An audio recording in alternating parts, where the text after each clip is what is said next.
the priority would be to get the line in first? Yeah, affirmative. We can work that out together.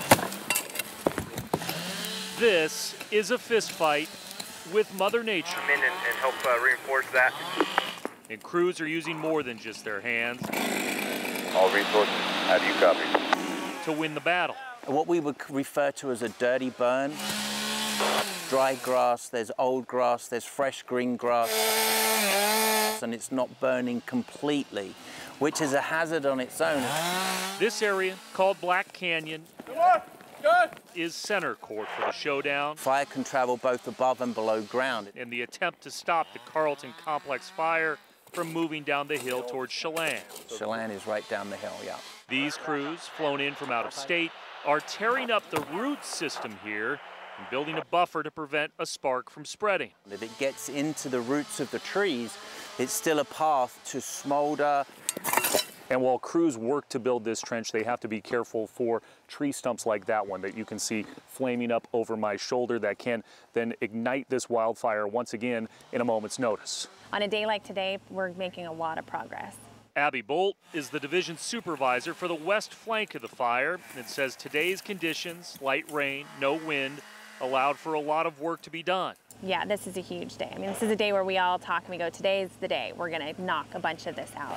Okay, copy that. With a change in the weather pattern looming, the crews will take the small victory in this struggle with the elements to show little sign of settling down. Guys anchored in. If you stepped out the door, you would see there would be no place to park, people up and down the street. Winthrop is a town which harkens back to the Wild West days when electricity was an afterthought. But in this modern day, But nothing's going on right now.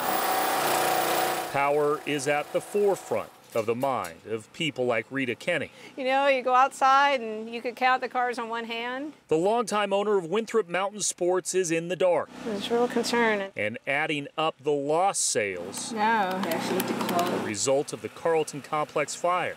Hotels are closed, gas pumps cut off, restaurants empty. Yeah. Fire burned main transmission lines to the town and sliced the power during the peak tourism season. People want food and, you know, they want the bar open. So we don't know if we're going to be able to do it, but we're going to try. Lisa Collins and her husband Mike own Three Finger Jacks in Winthrop and were unloading their salvaged food today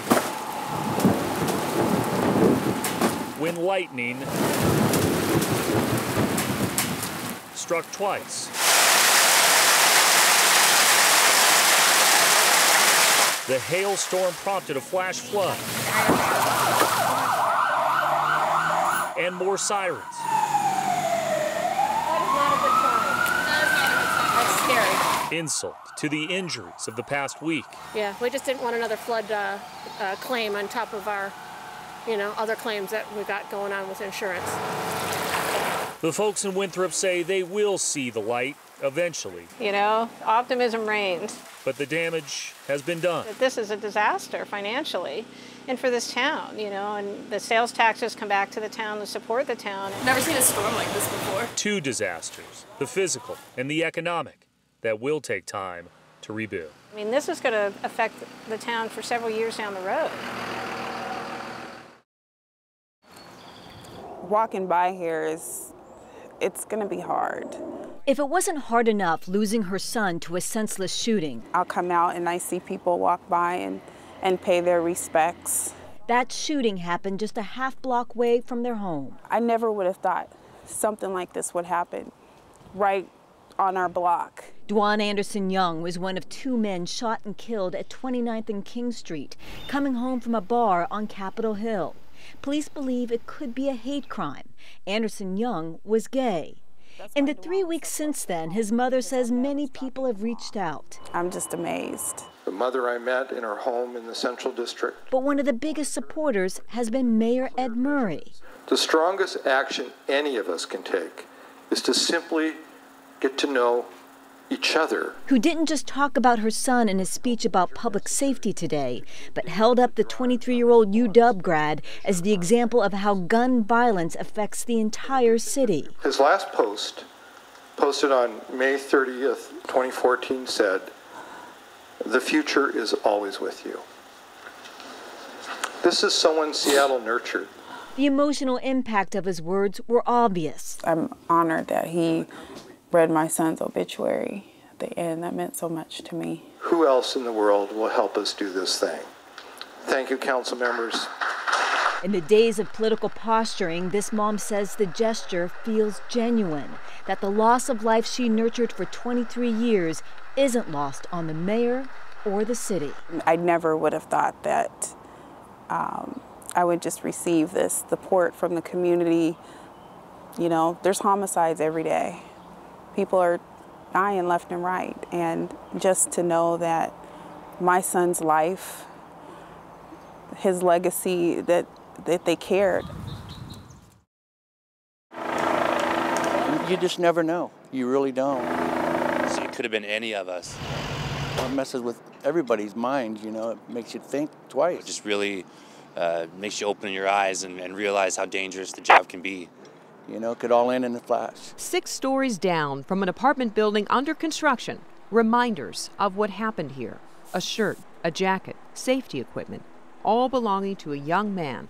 Workers say this was his first day on the job. And I feel sorry for him. David Widmer suspects the 31-year-old iron worker wasn't properly tied off as he worked along the building's scaffolding some 50 feet up. He was on this side, and he was moving to the other side, and he unclipped. When he went to the other side, he tripped over the welder. And when he tripped over the welder is when he fell. And when he hit off of that edge of that top piece, which pushed him out further. That's how come he came so far out on the road. I was just up there on that same exact machine working that Friday. Today, Matt Oliver was just 20 feet away when he heard a helmet hit the ground. I picked it up, and then I looked behind me, and he was down on the street. I saw right when the medics arrived, but that's when I walked away. I didn't need to see anymore. Investigators are now looking to see how this could have happened, studying the scene from the open frame windows above, while down below, workers were sent home for the day. That's the thing that kills you. You know, I'm sure it could have been prevented. I'm still trying to process it all right now. His first day on the job, he's trying to make an impression and be productive and, you know, earn his spot on the job. A job that will never be the same for anyone here. Hopefully tomorrow's a better day. An accident opening eyes, and now an investigation into what went wrong. In Seattle, Meg Coyle, King 5 News. We've been here since 1986. These are all the original employees. After 28 years in the fishing industry, this is a good season for boating, I hope. Doug Kruger thought he had seen it all. I left for lunch and saw the cord blowing in the wind. But when he came to work earlier this week, he realized something big was missing. He took a lighter to it. Used the lighter while the other guy went to go get a serrated knife or something. We don't know.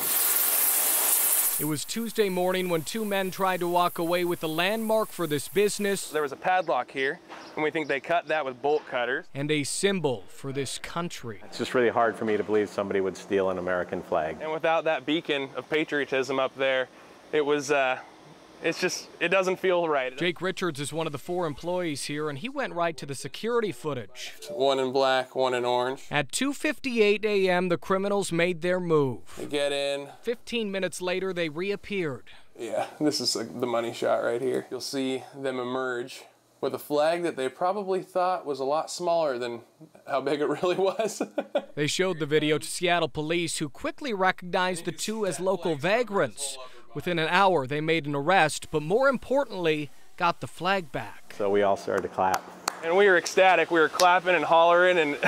Okay, I start grabbing corners. Some call this a big theft. Slowly go away. And when you see the flag itself, you will see why. Yeah, I don't think they realized how big the flag really was till they got it down on the ground. This 20 by 30 foot treasure is now back where it belongs. We like to fly our colors proud. And soon it will be flying high for freedom. We'll get it back up there, hopefully in time for 4th of July. While one criminal waits to see if his freedom will be taken away. Flags covering his whole upper body. Alex Rozier, King 5 News.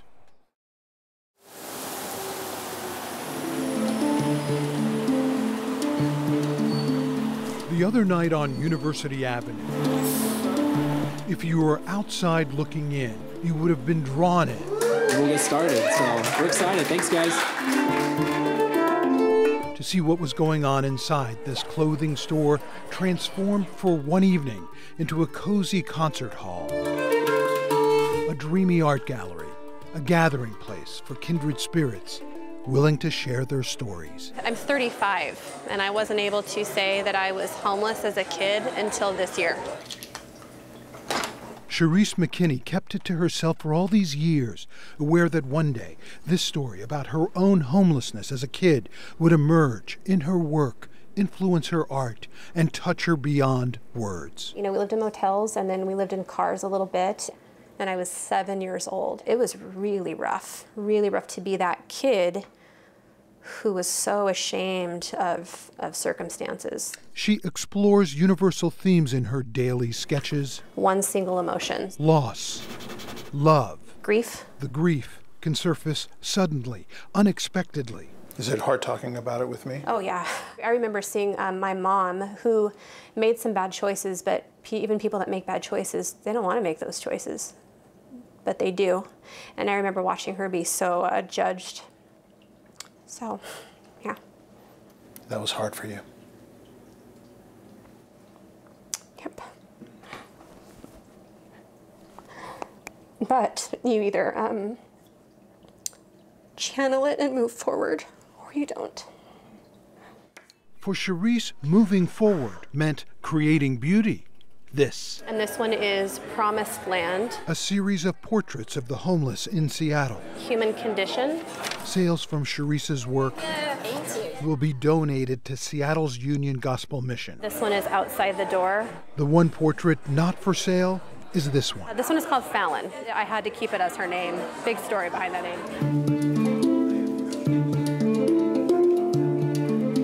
And this is her story. Just a young girl, couch surfing, homeless. It's true. Yeah, living in shelters, people's living rooms. 19-year-old Fallon has been homeless 6 years.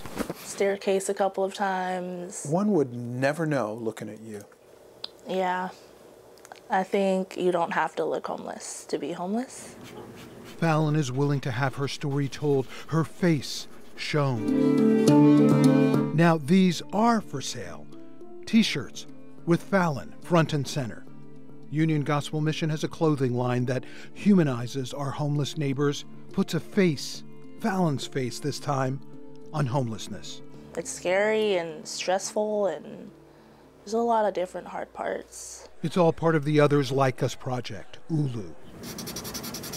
From her home studio, Cherise created Fallon's portrait that would eventually go on those shirts. Her gift to the mission, her hope for a more compassionate world. I really feel like this is one of the best portraits that I've ever done. Cherise couldn't wait to show Fallon her portrait a few weeks ago, promising it would be hers to keep. This is amazing. After the event benefiting That's so cool. Seattle's Union Gospel Mission. To represent the Others Like Us brand, and we're just excited to have y'all. I'm hoping that this illustrates the humanity piece of someone who is homeless. I think that it takes what is unknown and makes it known. Jeannie and Russ Peterson bought 6 Fallon t-shirts that first night of the sale. Those faces that you see, and they're just another face, but now you have the story with it. Ready? Mm-hmm. And Fallon's story is also this. If I had you back in my world. She's been working part-time as a barista. Fallon has dreams of working full-time as a singer. If you let me back in. Her next performance? And we're gonna get started with our first act.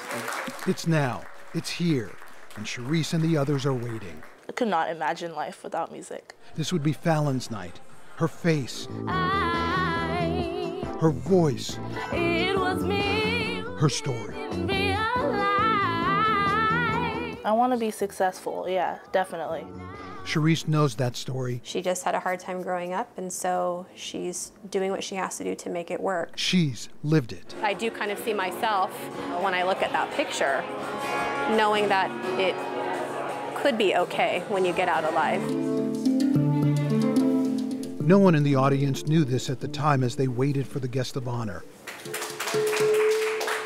It turns out Fallon was there, feeling fragile, but she couldn't bring herself to walk through that door. She found herself on the outside looking in just before she decided to walk away. My thought is sympathy for that, and I wish I would have known that she was outside and not able to come in.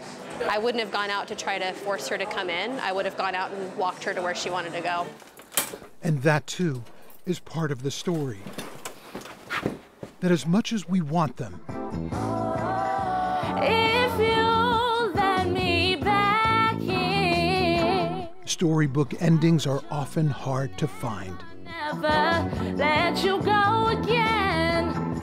Hey, baby. I wish I could have written one right now. That is the reality of being homeless, It's life. because it's hard. John Sharifi, King 5 News. How to set the sprinkler system. Bob Wellington will admit it. He has kept secrets. Numbers to call if things go wrong. Even from his wife. She couldn't tell me. It's classified. This was He takes that seriously. This was black ops. The year was 1979. The place, Iran.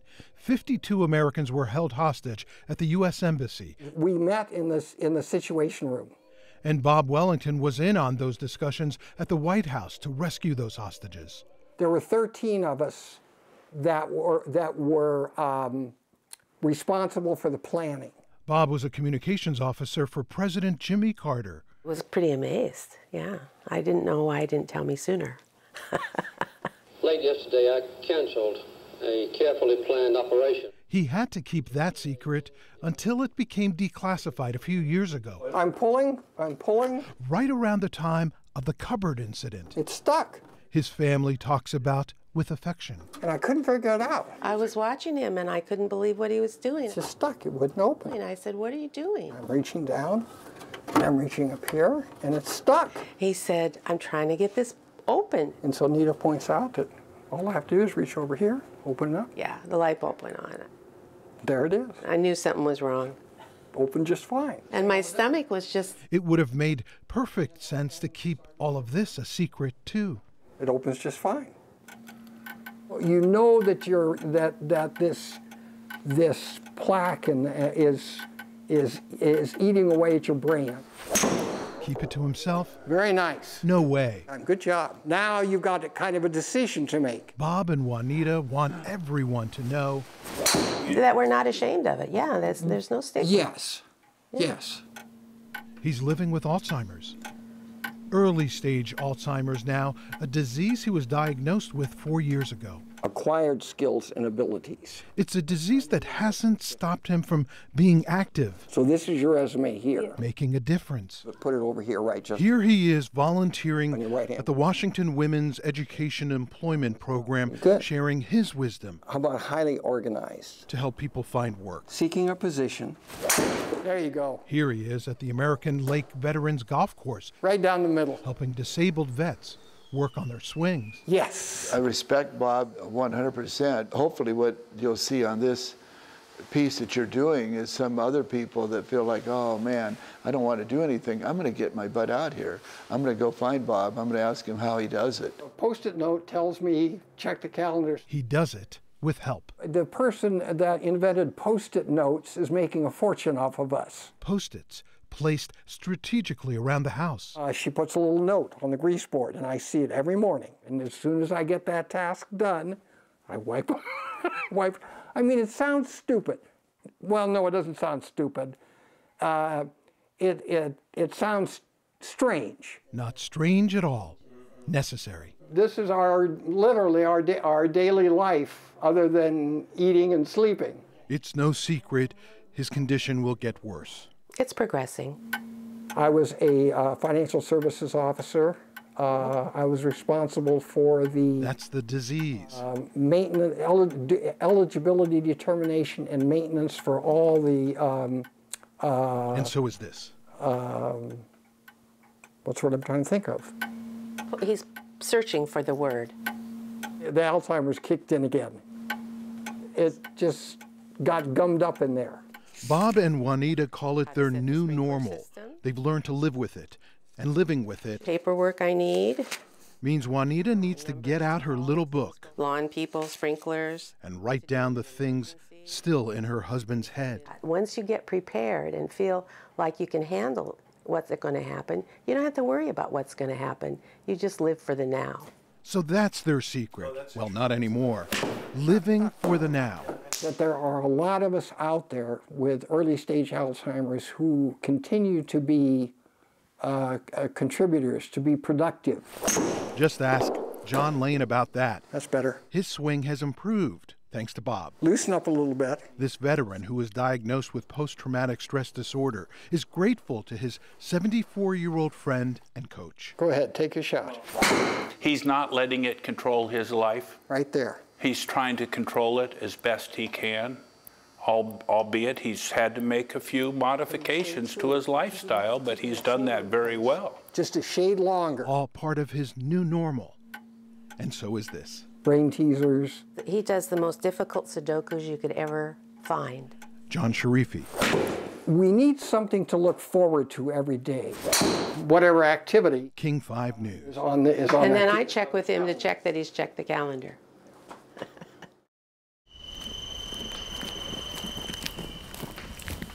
He won't mind if I mention it. On these long walks he takes every day to clear his mind. I'll be honest with you. I have really sad moments. I have incredibly angry moments. Mike Regan uses this time I let go. to do what he needs to do without anyone watching. That's when I cry. The flood of emotions take over instantly as he walks and reflects about his life and his work and that day. Where was he? Like this. He was right here. Everybody was working on him, trying to stop the bleeding. March 28th, 1968. We didn't expect to get hit, and we did. Cam Lo, Vietnam. They were in a huge firefight. There was incoming rockets and mortars screaming in. We thought we were secure, and all of a sudden, beyond belief. It really affected him. Yeah. What I decided to do was try and help the wounded. It's not fair. And Mike was holding his head and he was bleeding out. Yeah, he just came out to say goodbye. Keep your head down, okay? Goodbye to Vietnam, to the war.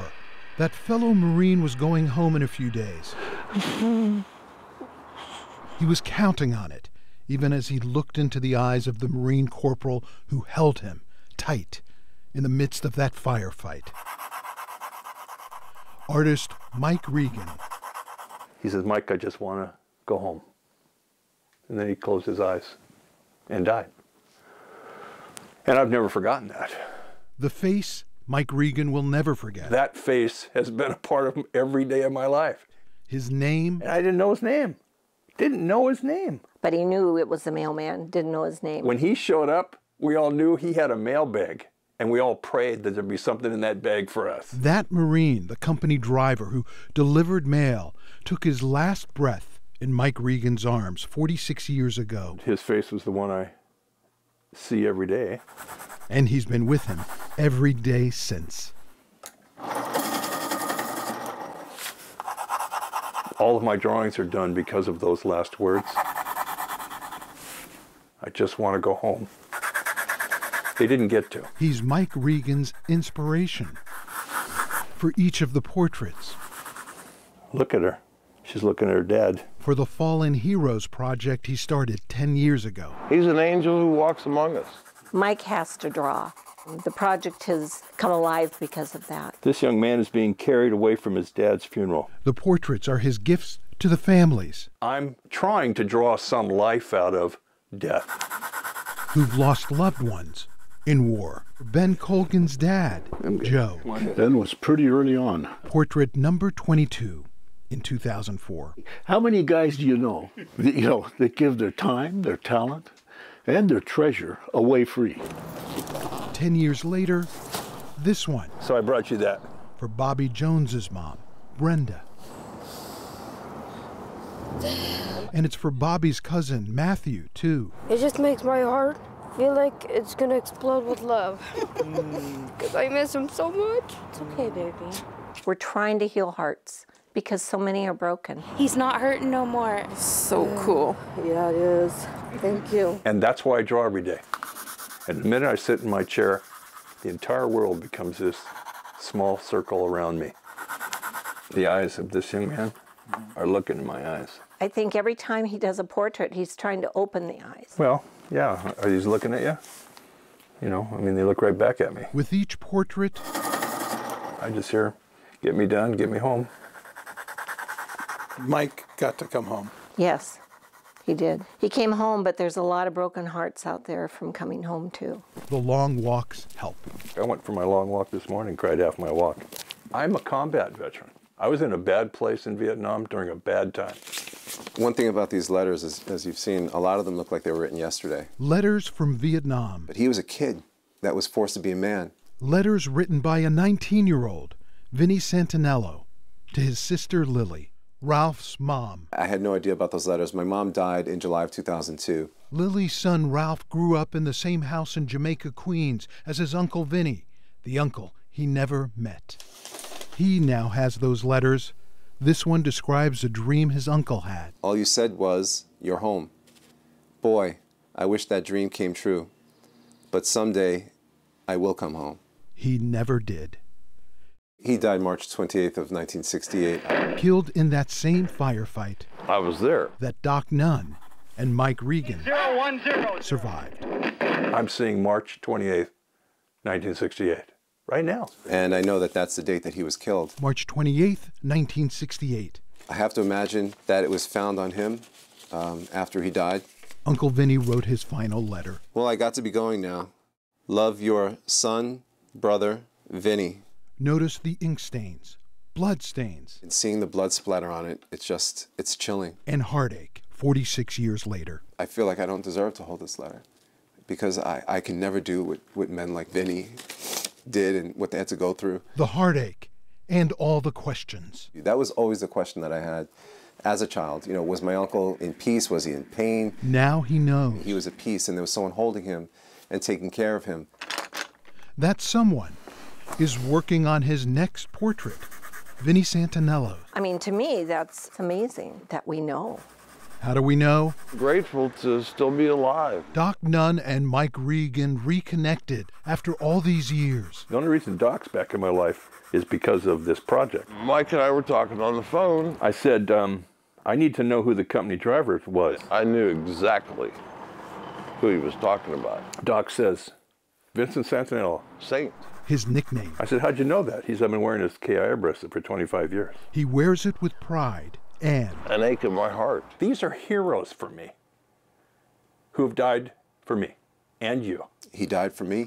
I think I've shared 46 years of my life with Vincent. He made the ultimate sacrifice. When I hand it to him, I'm just going to say, your uncle looked at me and said he wanted to go home. And in my heart, this portrait is the beginning of that trip. I'm going to be able to do what Vincent asked me to do. Get him home. From his home in Long Island, New York, Ralph Morales well, come on. Look at you. Traveled to Edmonds, Washington to meet Mike Regan. Nice to see you, man. To meet Doc Nunn. Doc. Ralph Morales.